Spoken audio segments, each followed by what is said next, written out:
Assalamu alaikum all of you. With the name of Allah Almighty, who is most beneficent and merciful. Today our topic is alcohol, phenol and ether. Chapter number 11 है ये. Chapter number 11. ठीक है. तो इस chapter की जो heading है वो अल्कोहल, फिनॉल और ईथर. पहले हम इसका इंट्रोडक्शन देख लेते हैं. ये जो अल्कोहल, फिनॉल और ईथर जो है ये वाटर के साथ क्लोजली रिलेट करते हैं. कैसे?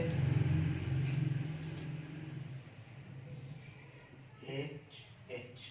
अब जो ऑक्सीजन है ये पीरियोडिक टेबल के अंदर ग्रुप नंबर 6 से बिलोंग करता है. ठीक है, ग्रुप नंबर 6 से बिलोंग करता है, इसलिए इसके वैलेंस शेल के अंदर 6 इलेक्ट्रॉन होते हैं. ठीक है, वो जो 6 इलेक्ट्रॉन है 4 इलेक्ट्रॉन इसके अंदर 2 लोन पेयर की शक्ल में मौजूद होते हैं और जो 2 इसके इलेक्ट्रॉन होते हैं वो हाइड्रोजन के साथ बॉन्ड बना लेते हैं. ठीक है, अब देखें इस वाटर के अंदर जब हम चेंज करते हैं तो हमारे पास अल्कोहल, फिनॉल और ईथर बन जाते हैं. अगर तो मैं क्या करता हूँ,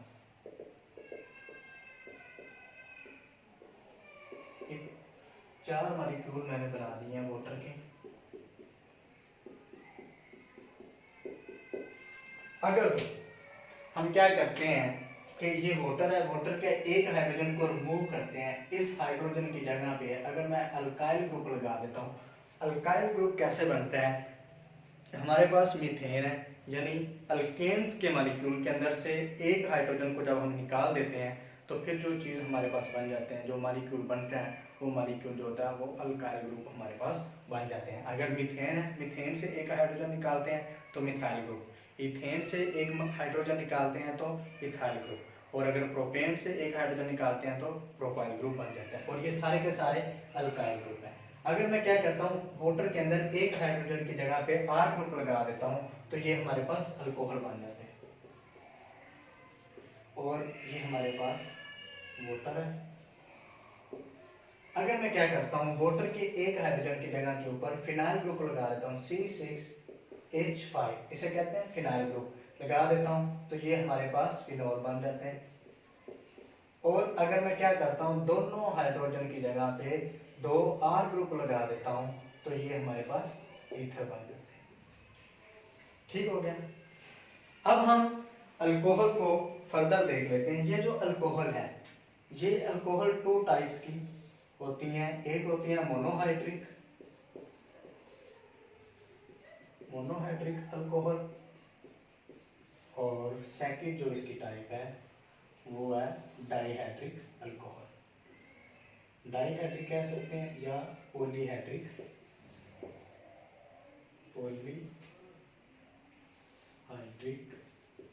अल्कोहल. ऐसी अल्कोहल्स जिनके अंदर एक OH ग्रुप होता है, एक OH ग्रुप होता है, फंक्शनल ग्रुप एक OH होता है, तो वो मोनोहाइड्रिक अल्कोहल है. अगर किसी के अंदर 2 या 2 से ज्यादा OH हाइड्रोक्सिल फंक्शनल ग्रुप होते हैं तो वो होती है पॉलीहाइड्रिक अल्कोहल्स. इनके एग्जांपल्स हम देख लेते हैं. मोनोहाइड्रिक अल्कोहल के हम एग्जांपल ले लेते हैं CH3OH. ये है हमारे पास मोनोहाइड्रिक अल्कोहल क्योंकि इसके अंदर एक OH ग्रुप है. पॉलीहाइड्रिक अल्कोहल की हम ले लेते हैं CH2, एक OH ग्रुप इधर लगा देते हैं, एक OH ग्रुप इसके साथ लगा देते हैं, तो इसका नाम बन जाता है 1,2 इथेन डाइऑल. और दूसरा इसका जो कॉमन नेम है वो है ग्लाइकोल. अगर मैं 3 OH ग्रुप लगा दूं, CH2, CH2OH, OH, तो ये इसका नाम हमारे पास बन जाता है 1,2,3 प्रोपेन ट्राइऑल. और इसका कॉमन नेम जो है वो है ग्लिसरॉल. ये जो ग्लाइकोल, अगर तो 2 OH ग्रुप लगे हुए हैं, 2 हाइड्रोक्सिल ग्रुप लगे हुए हैं तो ये डाइहाइड्रिक अल्कोहल होती है. अगर 3 है तो ये ट्राइहाइड्रिक अल्कोहल है, तो ये पॉलीहाइड्रिक अल्कोहल क्लास के अंदर ये मॉलिक्यूल्स आते हैं. इसका नाम जो है कॉमन नेम इसका ग्लाइकोल है. ये ग्लाइकोल हम कहाँ पे यूज करते हैं? जब टॉक्सिसिटी हो जाती है, कोई अगर कोई बंदा है वो पॉइजन इनहेल कर लेता है, पॉइजन इंजेस्ट कर लेता है, तो फिर क्या होता है, टॉक्सिसिटी हो जाती है। तो उस टॉक्सिसिटी को ट्रीट करने के लिए हम ग्लाइकोल को यूज़ करते हैं। और ये जो ग्लिसरॉल है, ये ग्लिसरॉल ट्राइग्लिसराइड बनाने के लिए हम इसको इस्तेमाल करते हैं। और सॉ वगैरह बनाने के लिए जब हम ट्राइग्लिसराइड का हम क्या करते हैं कि रिएक्शन करवाते हैं सोडियम हाइड्रोक्साइड के साथ, तो हमारे पास सो बन जाता है। तो इसको भी हम एज ए रिएक्टेंट यूज़ करते हैं। अब हम ये जो मोनोहाइड्रिक अल्कोहल्स हैं, इसको फर्दर इसकी क्लासिफिकेशन देख लेते हैं। मोनोहाइड्रिक अल्कोहल, ये जो मोनोहाइड्रिक अल्कोहल है, इसकी फिर आगे 3 टाइप्स हैं। Primary alcohol, secondary alcohol, tertiary alcohol.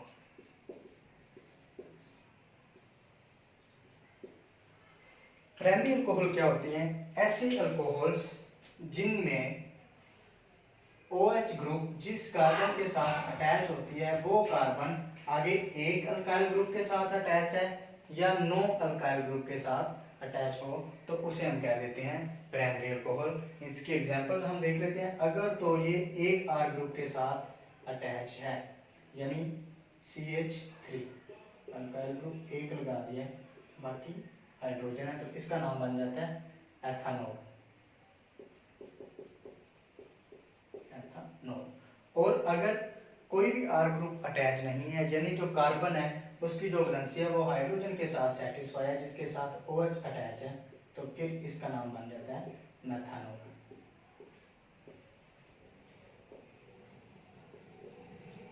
ऐसी अल्कोहल्स जिनके अंदर एक OH ग्रुप जो है वो डायरेक्ट जिस कार्बन के साथ अटैच है, वो कार्बन अगर एक अल्काइल ग्रुप के साथ अटैच है या किसी भी अल्काइल ग्रुप के साथ अटैच नहीं है वो कार्बन, तो इस तरह की अल्कोहल को हम क्या देते हैं? Primary alcohol. सेकेंडरी अल्कोहल क्या होता है? सेकेंडरी अल्कोहल्स ऐसी अल्कोहल्स होती हैं जिस कार्बन के साथ, ऐसी अल्कोहल्स जिसके अंदर OH फंक्शनल ग्रुप जिस कार्बन के साथ अटैच है वो कार्बन आगे दो अल्काइल ग्रुप के साथ अटैच हो, तो इसको हम क्या देते हैं? Secondary alcohol. इसके एग्जांपल हम देख लेते हैं। C ये कार्बन है, ये जिस OH ग्रुप डायरेक्ट इस कार्बन के साथ अटैच है, फर्दर ये वाली जो कार्बन है आगे दो अल्काइल ग्रुप के साथ अटैच है, CH3 CH3H, ठीक है, तो इसका नाम बन जाता है 2-प्रोपानोल। 2-प्रोपानोल क्यों? क्योंकि ये लॉन्ग चेन हम सेलेक्ट करेंगे, नंबरिंग इधर से देंगे, तो ये कार्बन नंबर 2 के ऊपर ये OH ग्रुप अटैच हो रहा है, तो इसे हम कह देते हैं 2-प्रोपानोल। ये है सेकेंडरी अल्कोहल। टर्शरी अल्कोहल क्या होती हैं? ऐसी अल्कोहल्स जिनके अंदर OH फंक्शनल ग्रुप जिस कार्बन के साथ अटैच है वो कार्बन आगे 3 अल्काइल ग्रुप के साथ अटैच होती हैं, तो उसे हम कह देते हैं टर्शरी अल्कोहल। इसका नाम बन जाता है 2-मिथाइल 2-प्रोपानोल। 2-मिथाइल 2-प्रोपानोल, कार्बन नंबर 2 के ऊपर OH ग्रुप अटैच है, कार्बन नंबर 2 के ऊपर ही मिथाइल ग्रुप अटैच है, तो इसका जो IUPAC नेम बनता है 2-मिथाइल 2-प्रोपानोल। अभी हमने क्या किया है? मोनोहाइड्रिक अल्कोहल की क्लासिफिकेशन की है। मोनोहाइड्रिक अल्कोहल ऐसी अल्कोहल होती हैं जिनके अंदर एक OH फंक्शनल ग्रुप हो, तो उन अल्कोहल्स को क्या देते हैं? Monohydric alcohol. मोनोहाइड्रिक अल्कोहल्स की हम क्लासिफिकेशन करते हैं primary alcohol, secondary alcohol, tertiary alcohol. Primary alcohols ऐसी अल्कोहल्स होती हैं जिनके अंदर जो OH ग्रुप होता है जिस कार्बन के साथ अटैच होता है वो एक R ग्रुप के साथ अटैच हो या नो R ग्रुप के साथ, कोई भी R ग्रुप उसके अंदर ना हो, तो वो क्या होती हैं? प्राइमरी अल्कोहल्स होती हैं। सेकेंडरी अल्कोहल्स ऐसी अल्कोहल्स होती हैं जिनके अंदर OH फंक्शनल ग्रुप जिस कार्बन के साथ अटैच है वो कार्बन आगे फर्दर दो अल्काइल ग्रुप के साथ अटैच होगी, तो उसे हम कह देते हैं सेकेंडरी अल्कोहल। और ये वाली जो कार्बन है, यहाँ पे ये सेकेंडरी कार्बन है, यहाँ पे जो ये प्राइमरी कार्बन। और टर्शरी अल्कोहल्स ऐसी अल्कोहल्स होती हैं जिनके अंदर OH फंक्शनल ग्रुप जिस कार्बन के साथ अटैच है वो कार्बन आगे फर्दर 3 अल्काइल ग्रुप के साथ अटैच हो, तो उसे हम कह देते हैं टर्शरी अल्कोहल्स। अब एमसीक्यूज इधर से ये बनता है कि टर्सरी कार्बन टर्सरी अल्कोहल के अंदर कितने हाइड्रोजन रखती है। ये टर्सरी कार्बन है तो यहाँ पे टर्सरी जो कार्बन है कोई भी हाइड्रोजन इसके पास नहीं है। सेकेंडरी के अंदर एक हाइड्रोजन है, उसके बाद प्राइमरी के अंदर 2 हाइड्रोजन होते हैं। ये था जी क्लासिफिकेशन ऑफ अल्कोहल। अब हम इंडस्ट्रियल प्रिपरेशन ऑफ मेथनॉल करते हैं। Methanol first member of alcohols है। इस मेथनॉल का दूसरा जो नाम है वो है मिथाइल अल्कोहल। मिथाइल अल्कोहल इसका नाम है, और मेथनॉल को वुड स्पिरिट भी कहते हैं। Would spirit.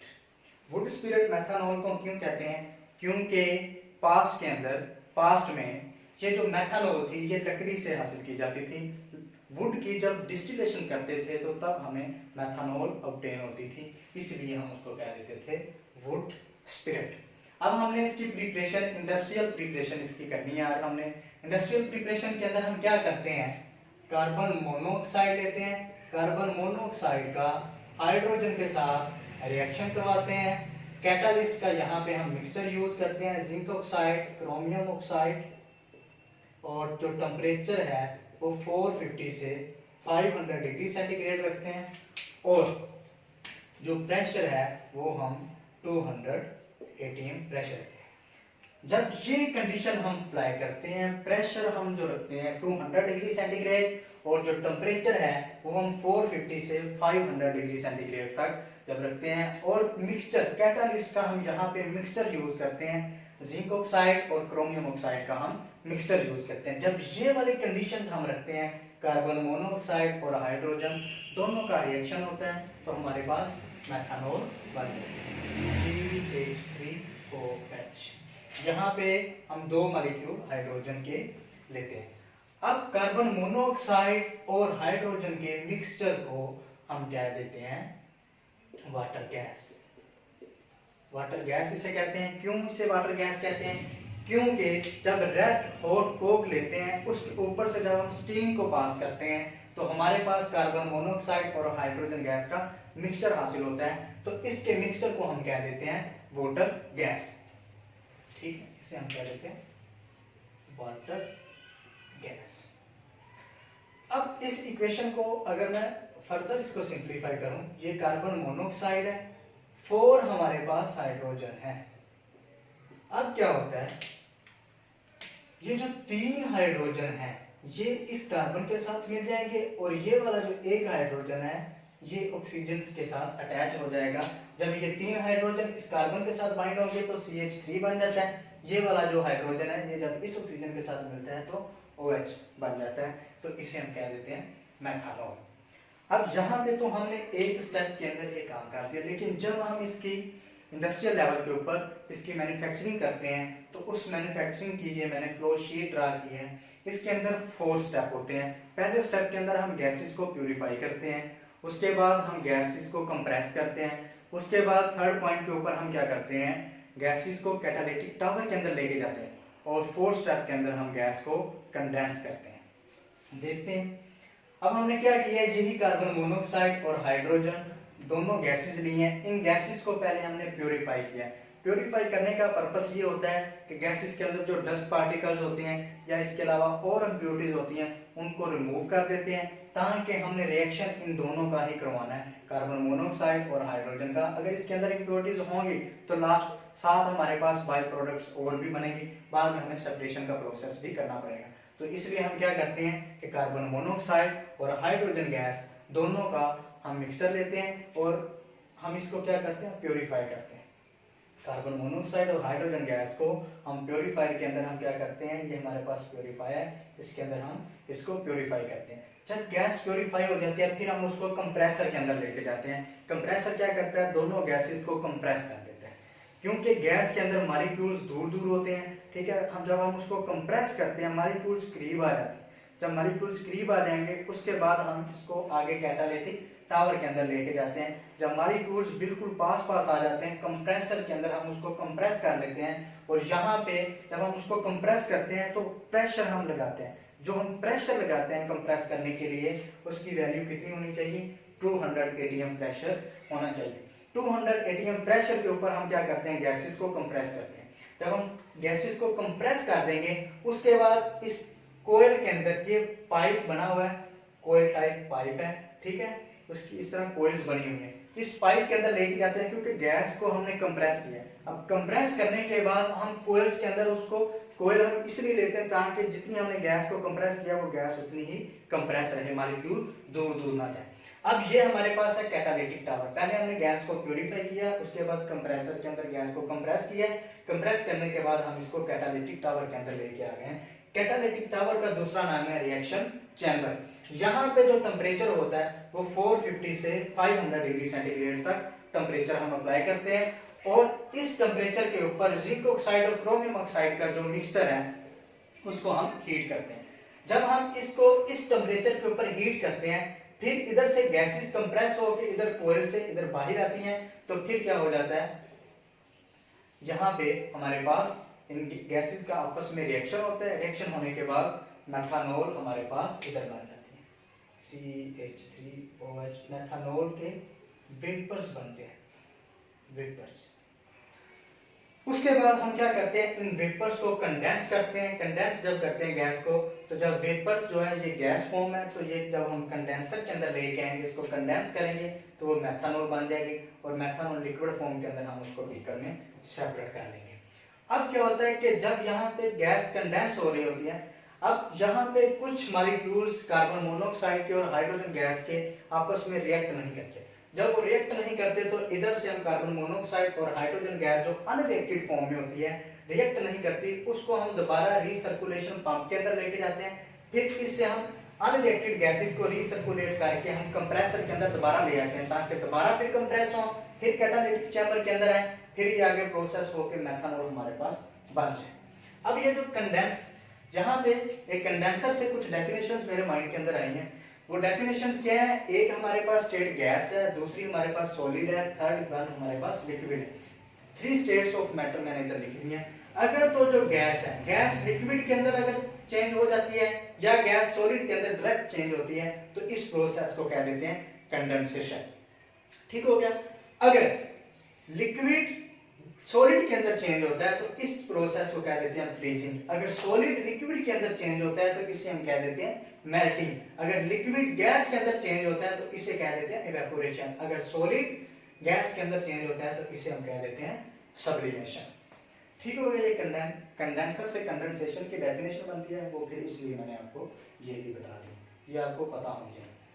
अब यहाँ पे 4th स्टेप के अंदर हमने मेथानॉल को प्रिपेयर किया है और ये जो मेथानॉल है हम इसको कहाँ कहाँ पे यूज कर सकते हैं। मेथानॉल को हम as a anti freezing agent के तौर पे यूज करते हैं, ठीक है। फिर इसी मेथानॉल को हम एथानॉल अल्कोहल की डीनेचरिंग के लिए भी यूज करते हैं, ठीक है। 10% हम उसके अंदर ऐड जब करते हैं तो वो फिर जो एथानॉल होती है फिर वो पीने के काबिल नहीं रहती। जब ड्रिंकिंग पर्पस के लिए एथानॉल को यूज किया जाता है तो उसके अंदर क्या करते हैं, उससे अवॉइड करने के लिए उसके अंदर मेथानॉल को ऐड कर देते हैं और फिर वो बन जाती है वो जो एथानॉल होती है। जब उसके अंदर मेथानॉल ऐड हो जाती है फिर वो एथानॉल नहीं रहती, वो फिर मिथाइलेटेड स्पिरिट बन जाता है और उसी मिथाइलेटेड स्पिरिट को हॉस्पिटल्स के अंदर हम एज ए एंटीसेप्टिक के तौर पे यूज करते हैं। और इसके अलावा इसी मेथानॉल को, अगर आपको याद हो, जब हमने चैप्टर नंबर 8 स्टार्ट किया था उसमें जब हमने अल्कीन्स की प्रिपरेशन पढ़ी थी, थर्ड जो उसकी प्रिपरेशन थी डी हैलोजिनेशन ऑफ विसिनल डाइहैलाइड, उसमें विसिनल डाइहैलाइड का जिंक मेटल के साथ रिएक्शन कराया था और कैटलिस्ट वहां पे हमने मेथानॉल को यूज किया था, ठीक है। ये हमारा आज का टॉपिक था। सारा मैं रिवाइज करता हूँ एक बार। आज चैप्टर नंबर हमने 11 स्टार्ट किया है, हेडिंग है उसकी अल्कोहल, फिनोल, ईथर। उसका इंट्रोडक्शन पहले हमने किया है। अब जो अल्कोहल, फिनोल और ईथर है वो वाटर के साथ क्लोजली रिलेट कर रहे हैं। अगर तो वाटर के अंदर 2 हाइड्रोजन है, एक हाइड्रोजन को अगर हम अल्काइल ग्रुप के साथ रिप्लेस कर देते हैं तो वो हमारे पास अल्कोहल बन जाता है और अगर हम आर ग्रुप को फिनाइल ग्रुप के साथ रिप्लेस करते हैं तो हमारे पास फिनोल बन जाता है। अगर दोनों हाइड्रोजन को, वाटर के जो दोनों हाइड्रोजन है उन दोनों को अगर हम अल्काइल ग्रुप के साथ रिप्लेस करते हैं तो हमारे पास ईथर बन जाता है। उसके बाद जो अल्कोहल्स होते हैं उनका जनरल जो फॉर्मूला होता है वो है CnH2n+1OH। ये इनका जनरल फॉर्मूला है, ठीक है। और इसको हम इस तरह भी रिप्रेजेंट करते हैं ROH। अब जो अल्कोहल्स हैं टू टाइप्स की होती हैं, मोनोहाइड्रिक अल्कोहल्स और पॉलीहाइड्रिक अल्कोहल्स। मोनोहाइड्रिक अल्कोहल्स जो होती हैं उनके अंदर एक OH फंक्शनल ग्रुप होता है, हाइड्रोक्सिल ग्रुप एक होता है। पॉलीहाइड्रिक अल्कोहल के अंदर 2 और 2 से ज्यादा होते हैं। उसके बाद मोनोहाइड्रिक अल्कोहल को हमने फर्दर क्लासिफाई किया है primary alcohol, secondary alcohol, tertiary alcohol. Primary alcohol ऐसी अल्कोहल होती है जिनके अंदर OH ग्रुप है, जिस कार्बन के साथ अटैच है वो जो कार्बन है वो फर्दर एक R ग्रुप के साथ अटैच है या नो R ग्रुप के साथ अटैच है, तो इस तरह के अल्कोहल्स को प्राइमरी अल्कोहल्स कह देते हैं। सेकेंडरी अल्कोहल्स ऐसी अल्कोहल्स होती हैं जिनके अंदर OH ग्रुप है, जिस कार्बन के साथ अटैच है वो फर्दर आगे 2 अल्काइल ग्रुप के साथ अटैच है, तो इस तरह के अल्कोहल्स को सेकेंडरी अल्कोहल्स कह देते हैं। टर्शियरी अल्कोहल्स ऐसी अल्कोहल्स होती हैं जिनके अंदर OH ग्रुप जो है जिस कार्बन के साथ अटैच है वो कार्बन आगे फर्दर 3 अल्काइल ग्रुप के साथ अटैच है, तो इस तरह के अल्कोहल्स को टर्शियरी अल्कोहल्स कह देते हैं। और टर्शियरी कार्बन के पास कोई भी हाइड्रोजन नहीं होती। उसके बाद मेथनॉल की हमने प्रिपरेशन की है। कार्बन मोनोऑक्साइड और हाइड्रोजन गैस दोनों को हम क्या करते हैं, जिंक ऑक्साइड, क्रोमियम ऑक्साइड, ये कैटालिस्ट का मिक्सचर यूज करते हैं। इसकी प्रेजेंस में और प्रेशर हम 200 atm रखते हैं और टेम्परेचर 450 से लेके 500 डिग्री सेंटीग्रेड तक जब ये कंडीशन अप्लाई करते हैं तो कार्बन मोनोऑक्साइड और हाइड्रोजन गैस दोनों का रिएक्शन होता है, तो हमारे पास आगे मेथनॉल प्रिपेयर हो जाती है। ठीक हो गया। उसके बाद हम क्या करते हैं कि इसको इंडस्ट्रियल लेवल पे कैसे प्रिपेयर करते हैं, ये इंडस्ट्रियल लेवल की प्रिपरेशन है। ठीक है, हम क्या करते हैं कार्बन मोनोऑक्साइड और हाइड्रोजन गैस को पहले प्योरीफाई करते हैं। प्योरीफाई करने के बाद फिर हम उसको कंप्रेस करते हैं 200 atm के ऊपर हम इसको क्या करते हैं कंप्रेस करते हैं। उसके बाद हम इसको कैटालिटिक टावर के अंदर लेके आते हैं, फिर यहाँ पे हम मिक्सचर ऑफ कैटालिस्ट अप्लाई करते हैं और 450 से लेके 500 डिग्री सेंटीग्रेड तक टेम्परेचर रखते हैं, तो फिर जो कार्बन मोनोऑक्साइड हाइड्रोजन का रिएक्शन होता है तो हमारे पास मेथनॉल के वेपर्स बन जाते हैं। फिर इन वेपर्स को हम लिक्विड फॉर्म में कन्वर्ट करते हैं कंडेंसर की मदद से, तो वो जो गैस के वेपर्स हैं वो कंडेंस होकर मेथनॉल लिक्विड फॉर्म के अंदर हमारे पास आ जाती है।